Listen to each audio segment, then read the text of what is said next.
everyone, welcome back to the Zekko football channel. West Ham United have reached an agreement with Ajax to sign Ghanaian forward Mohammed Kudus. Honestly, I'm extremely excited about this signing and I think it could be one of the deals of the window. Today we're going to be talking about how Mohammed Kudus could improve the mighty Iron. If you are new to the channel, please make sure that you subscribe, you like the video and turn on those notifications. It only takes a second and it really helps me out, if you wouldn't mind. And now let's talk about how Mohammed Kudus improves West Ham United.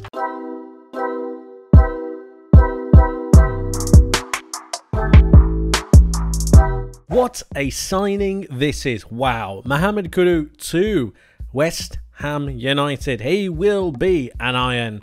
And this is just a fantastic deal. It's brilliant. 44 million euros for the Ghanaian, 23 years old. And I just think he's got everything about him to be a mainstay in the Premier League. And in particular, this West Ham side. I think David Moyes and the sporting director for West Ham have done a sensational job in getting him away from Ajax and bringing him not only to the Premier League, but to West Ham United. He is just brilliant. He's got a wand of a left foot. He can drift into certain scenarios. He links up with teammates very well, but at the same time, he's also got the quality to be able to take a goal. He got 11 goals in his last season for Ajax out of 30 appearances, and he's played 2 matches for them already in the Eredivisie, getting 1 goal and 1 assist. 2 goal contributions. Not bad at all. And then when I tell you that he's able to really drive with the ball, he can pick it up from deep, allowing some kind of counter-attacking scenario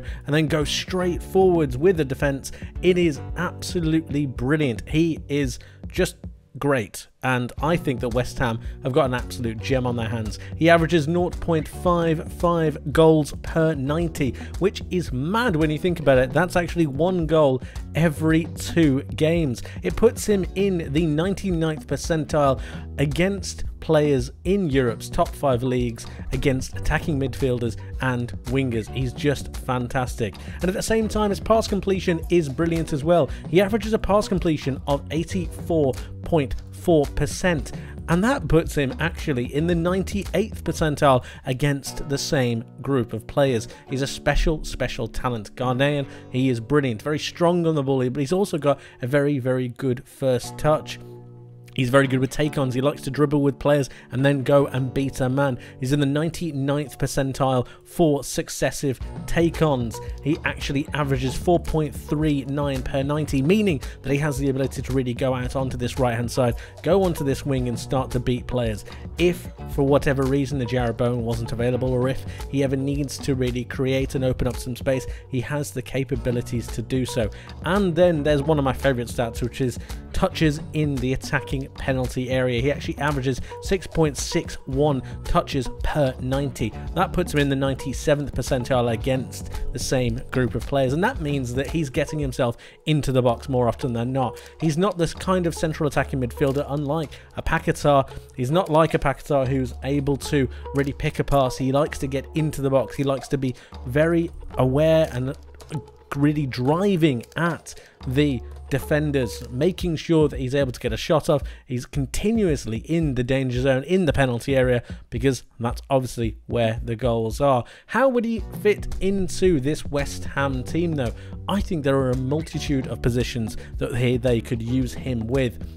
The first one is this normal centre forward role, not necessarily as high up as a striker, because I don't necessarily believe that he has the capabilities to be able to bring a ball down just by himself. But if he played just a little bit deeper, he's able to then pick up the ball from a deeper position and then rotate it round into his fellow wingers. He can link up with Paquetá, but of course he was meant to be a Paquetá replacement in case Paquetá actually made his move over to Manchester City.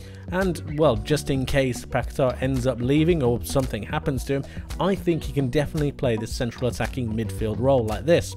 He can play this role here, the centre attacking mid, and then link play, but also at the same time drive, not necessarily as a second striker, but I do think that he'll become far more attacking than Paquetá is. Paquetá likes to rotate the ball around, recycle possession, then pick his pass. Kudus more likes to drive with the ball, play it off, and then make sure that he gets himself into the box, because that's what he wants to do. He wants to score goals. He wants to score goals, and he wants to score a lot of them, which is exactly what you want to hear if you're a West Ham fan. At the same time, there are a number of positions that he could really utilise in this West Ham team, and this is another one. This is something that's a little bit more ambitious. Obviously, we have Edson Alvarez in the team, and that is a completely different thing that we need to talk about.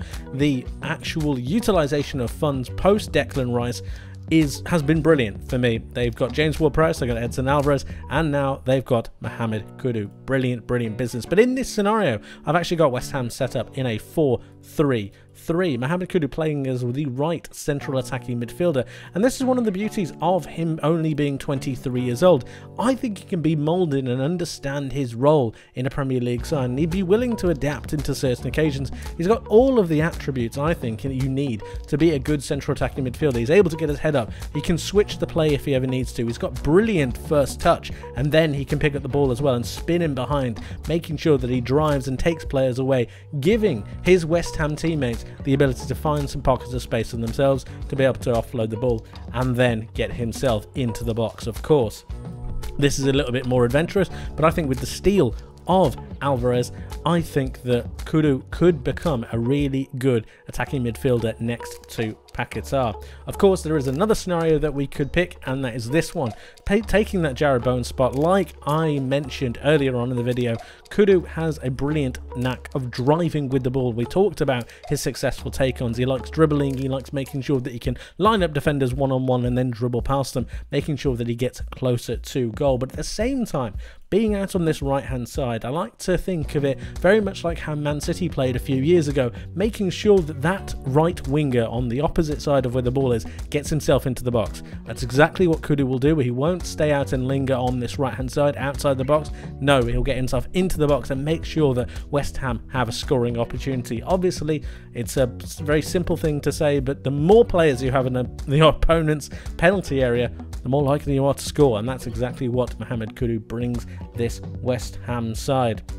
So overall, what do we think of him in this team? I think it's a fantastic signing. Coupled with the signings of James Ward-Prowse and Edson Alvarez, I think Mohammed Kudus will transform this West Ham outfit. Taking this place of Antonio or Paquetá, I think he really livens them up and allows them to transition that little bit better. But at the same time, he brings an immense amount of quality and the potential of only being 23 years old to only get better and grow with this West Ham outfit. It's a fantastic signing for me, but I want to know what you think. Let me know your thoughts in the comment section below. How do you see Mohammed Kudus working out in this West Ham side, and how do you think he will change them? Let me know your thoughts. I'd love to hear from you.